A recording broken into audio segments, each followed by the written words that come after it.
Okay, so we're looking at the blowing tarp. I rode around the barn a little bit, but the arenas are closed and he doesn't like the gravel.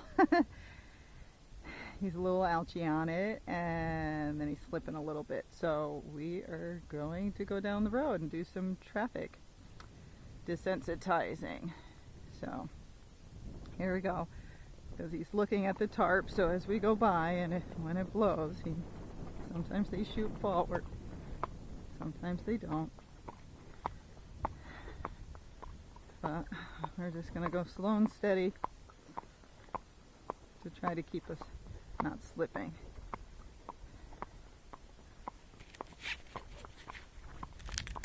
Okay, so we're going down the road. He's a little bit looky, right? So we don't want to let him look. So the options we have, we've done serpentine and then leg yielding, but why not make your horse do something new? Yeah, you go slow when you go to when they go to the bathroom though. So I'm going to do what's called a shoulder in. So when they talk about one track work, it means like you're going in a straight line. When they're talking about two tracking, it means that their front feet, or part of their front feet, and their back feet are on two different tracks. So two, so it's spread apart. So say there's something going on my right hand side. If you turn your horse towards it, he's going to look at it and spook more if it's a spooky horse. Okay? If it's not a spooky horse, he might look at it and be fine. So what am I going to do? I'm going to get his attention, and I'm going to do a shoulder in. So I'm going to turn his head to the left, so a little left rein towards my left hip. Your right rein's going to open up, and then I've got my leg just a little bit behind the girth, and I'm pushing his shoulders over. So see his head? So his shoulders are on one track, that kind of little dent in the road, and then his back legs are on this other spot over here. So that's called two tracking. So that way I give the horse something to do. I have his attention and his eyes going the other way, so he's less likely to spook at the object. And it gives him something to do, but it also makes him more flexible. Once your horse knows how to do that, if they ever get out of gait, say you're racking and they start pacing or step pacing, if you move their shoulders or their hindquarters over, a lot of times that'll change up the footfall. Because they're on two different tracks, it'll change the footfall from a 1-2 to a 1-2-3-4. But you have to know how to do it first. So again, I'm going to do a shoulder into the left. So a left rein towards my left hip. See the corner of his eye. Right rein opens up. I know you can't see that, but it's opening to the side. Left leg a couple inches behind the girth. And I'm pushing my horse in that direction, even though his head is going left. Okay, so now let's try it the other direction. So I'm going to take a little right rein towards my right hip. Turn so I can see the corner of his eye. Left rein opens up. Remember, open rein is like that. Opens up. Right leg is behind the girth. Pushing his shoulders towards that pole. But his hindquarter is on another track. So his shoulders are over here and his hindquarters over here. Now I'm going to go straight for a minute because it is a hard maneuver to do. But again, it can help you if your horse is pacey. It helps make your horse more flexible. And if your horse is a kicker, or he gets upset with things and tries to put his hindquarter towards it, it'll help you to control his shoulders, but also his hindquarter. So say I have a friend over here, and this horse is pissy. He's not, but, say I'm in the middle of the road.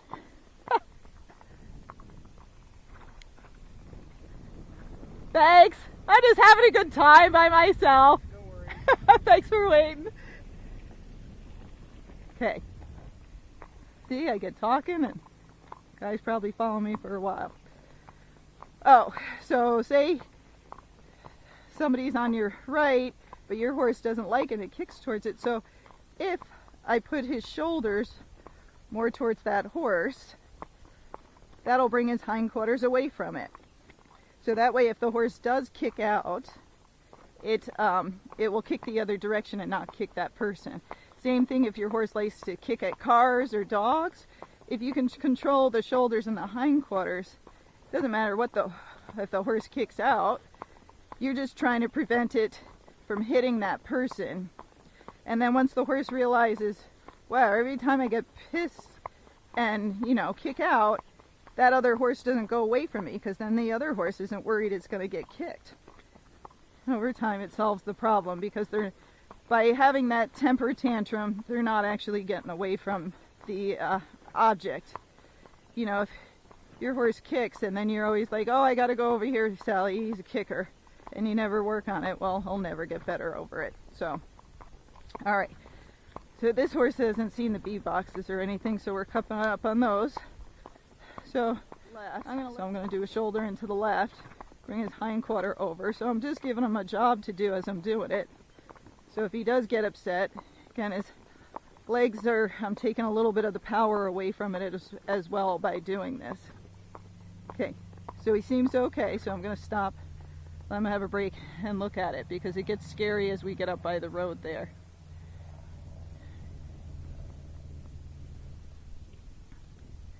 The car just backfired.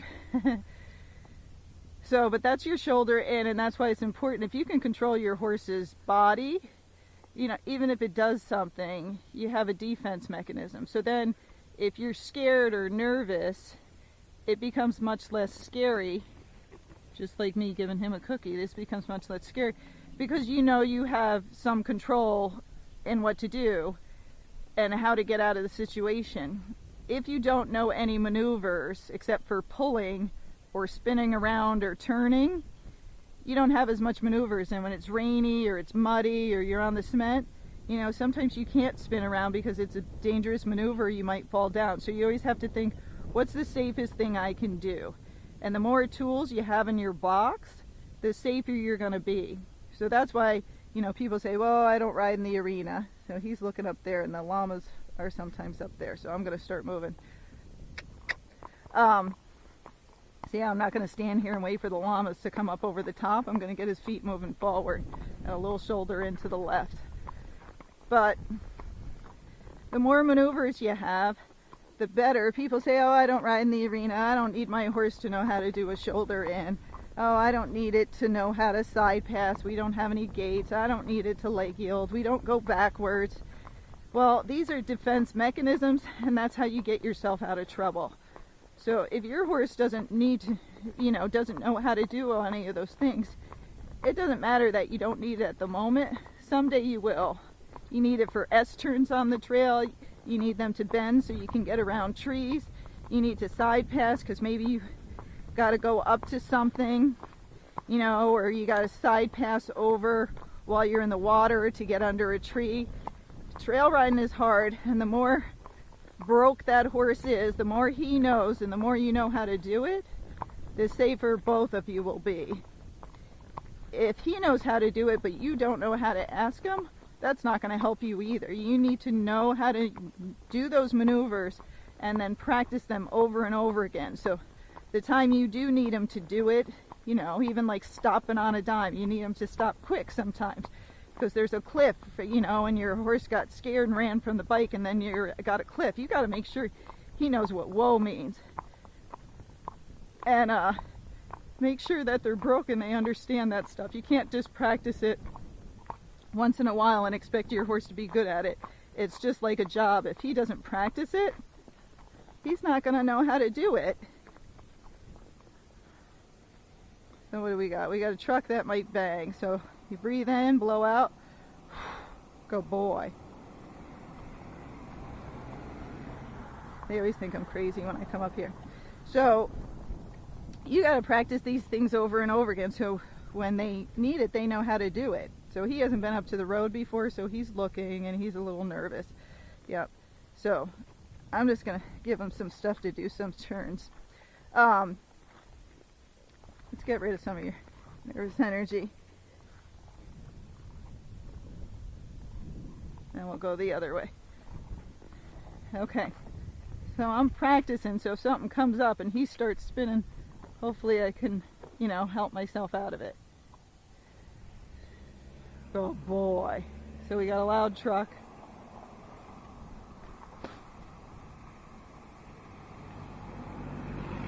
Oh boy. See, I'm going to take this horse down to Pebble Beach. He's got to be here. We got trucks coming right by us, so I got to make sure he's used to some of this. Oh, so what I was saying about, you know, jobs. So imagine if you went to work, and you went to work once a month, and you had to do this serious procedure on somebody, like a medical procedure. Say you're in medicine, but you practice once a month. That's pretty scary. You're not going to be very good at it. And then as the patient, you know, you're not going to trust them. They only do it once a month. How good can they be? So the same as the horse. You only ride him once a month. He's not going to be good at the maneuvers. Only practice it once a month. He's just figured out. Oh, he thought he was here alone. He's like, oh, we're over here, buddy. She's torturing me. Yeah. So you got to remember, if you only do it once in a while, they're not going to be very good at it, and you're not going to be very good at it. Okay, I got to do some riding. So he was yelling to some horses yelled back, and a mule yelled back to him. And I got off so I can videotape. And then we'll see. Some cars have come by he was okay with, but usually we'll get some motorcycles to come by. And we're just going to hang out here for 20 minutes or so and get him used to the stuff. If he wants to walk around, I don't care, because I'm on the ground, and he can just exercise himself while I wait for scary things to come by. So this is the benefit of having reins with clips. He was a little excitable, so I took the reins off, and it's hooked to his halter, which I always keep on. So if he wants to move, he can move. I just let him lunge himself around me. You always make sure you have, you know, strong reins and everything first to do this with. But again, the horse is more comfortable moving his feet if he's nervous. Yep. If he wants to stop, he can stop, and then we can hang out and look at cars. But if he doesn't want to stop, we'll just go the other direction, and he can lunge himself that way. So again, he's making himself more comfortable by doing this. If he's nervous and I just keep trying to make him stand here and don't give him a job to do or let him do something, they just get more nervous, and then they want to rear up or run away, or, you know, they'll run backwards or something. So if he wants to lunge himself, that's perfectly fine. Even when the cars come by, I'm just making sure it's safe, so I got a good hold of him. You know, and if he was nuts or crazy, I might only stay out here a minute or so, and that might be it for the first day and go back. But he's not. He's doing fine. And oh, look, he's perking pretty. So we're just going to stay out here and hang, and if he wants to stand still and watch the traffic go by, he can. If he doesn't want to stand still, then we're just going to lunge him, and he gets more exercise. So it's a benefit of both. But, you know, again, it's okay for them to move their feet and get used to the stuff. So a car is coming. So he just stopped. It's going to go around behind him, which is great. Might happen. Ooh, it's a sheriff. Oh-ho. So that's great. And he's looking at something over there, but I'm not letting him go over there. Okay. Okay, so another car is coming. He just keeps yelling. Now he's interested in the food. Good. Right? Now he's got a truck coming behind him. Now we got a whole bunch of cars. So again, you see, if he wants to move, he can move. If he wants to just stand there, he can just stand there. Right? It's like standing here is easier, I guess. Maybe not. So the first time you do it, see, he's trying to pull to go home. You know, you stay out here long enough to see some stuff, but don't stay, you know, so they get out of control. Just maybe 5 minutes, 10 minutes the first time, and then go back. And come out, you know, in a couple more days or the next day or whenever you can come back out here, and just keep doing it over until it's not a big deal for them. Okay, so now we're heading home. Most of your horses are faster going home. So if you're trying to get them to gait well, or you're trying to get them to rack, that's usually the time to do it. Though you don't want to go speeding towards home as you get closer. So you want to get their head down so they're relaxed, and breathe in and out so you're relaxed, and then see if they're doing 4 beats. Can you hear it? 1, 2, 3, 4. 1, 2, 3, 4. All right. Now this hill goes a little bit downhill, so would this be a good place to ask for a rack or a gait? No.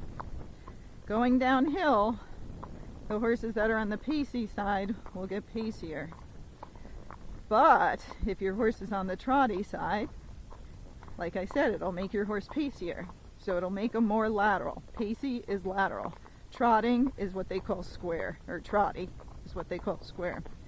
So if my horse was very trotty, and when I tried to get into the gait, he kept trotting, what I'd try to do is, as I'm going down these declines, I'd go faster, because it'll make him more lateral, and it'll help him to get his gait. But I'm on a horse that can trot, but he tends to be on the more lateral side, the more pacier side. So if I go faster, he is going to get pacey. Okay, so how do you know if they're pacey or they're getting trotty? Well, the trotty, of course, you're going to bounce up and down like this. And if they're pacey, let's see if he'll pace. That's his stifle. No, he's not pacey. All right, so but it is getting bumpier. But he's gotten so much better, he's not that pacey. Sorry. All right. And mostly I'm going to show you those videos on the training horses, because I spend a lot of money on the sale horses, so they're usually very well gaited or have lots of talent, and then I just bring it out. All right. This is a little bit more pacey, if you can feel that bump or see it in my helmet. Okay. So now he's got energy because he wants to go home, right? So if I want the running walk, I want to go a little bit faster. I want to keep his head down because he's on the pacey side. And I want to keep him relaxed, because if his back is relaxed, then he'll reach up farther underneath himself to overstride, because with that running walk, you're going to get some overstride, right? Now, if I want to rack, what am I going to do? I'm going to still keep his head down, but I'm going to pick it up a little bit so it's on the vertical. I'm going to invert his back. I'm tapping him with my spurs.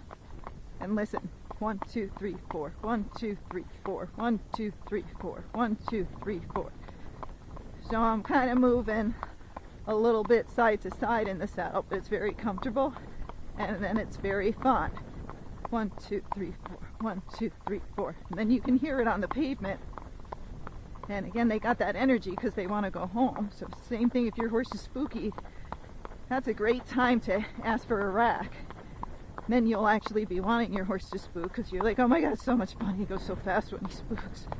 And then your horse won't want to spook anymore because you're having a good time with it. 1, 2, 3, 4. 1, 2, 3, 4. 1, 2, 3, 4. See how his head's not shaking up and down anymore? You can see his mane going. Now we're going downhill, so what's going to happen? He's going to get pacey, so I don't want him to learn to be pacey. So now we go back to a walk. Now, he's a little choppy. And since I invert his back now, he's a little amped up, so I'm going to do some shoulder in that I just showed you about. Let's do some shoulder in the other way. And then breathe. Relax yourself, because if you're tense, they're going to stay tense. Good boy. Now let's do a little serpentine. Right? So back and forth, because that'll keep him out of the pace. Keep his head down. Remember, you got to teach the head down first, but you can slide the bit to keep it down there, or pressure. Now it's raining on us. See how I'm bouncing a little bit there? Because he got a little pacey and we're going downhill. So what I'm doing with my hands, so you know how much I'm doing, right now I'm sliding the bit. So half halt right, left. Half halt with the right, then with the left.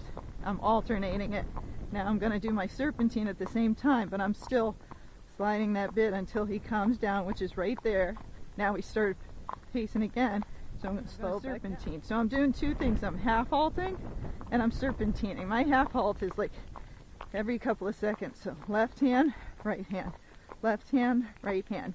Again, you can do it with both hands, then relax. Both hands, then relax. Both hands, then relax. So it's a lot. It's not like I'm doing it every 20 steps. So if they're excited, you might have to do it a lot, but you squeeze and then you relax. All right, so this is a little uphill. It's not very far, so I'm not going to rack. So I'm going to keep him at his slower gait, which is more towards his running walk. He's getting a little nervous because he's trying to look over there, and this is the first time he's been down the road. Okay, so now we're going downhill, so slow it way down. Quarter horse, slow. Slow down. Quarter horse, slow. Half halt. Half halt. Half halt. Half halt. Half halt. Okay, now I can feel he's on his back end. Now I'm going to slowly speed him up. Now he's inverted, but that's okay. I'm going to go for the rack. There's a car coming. Okay, nice that they didn't slow down, even though I tried to be in the middle of the road, so we would. So 1, 2, 3, 4. 1, 2, 3, 4. 1, 2, 3, 4. Keep going. Tap with the stick. Little spur. He's not paying attention. Now see, I'm going a little bit side to side, but it's very smooth. 1, 2, 3, 4. 1, 2, 3, 4. 2, 3, 4. All right, now there's our barn, and we're going downhill, so no more. You don't want to run home, you're going to make them barn sour. So since I did kind of gait towards home, I don't want to get there, take off this saddle. I know it's raining, whatever. You're not going to get melt. So I'm going to serpentine here. He's got that little hop step from his stifle, which hopefully he'll get better in the next 6 to 8 weeks.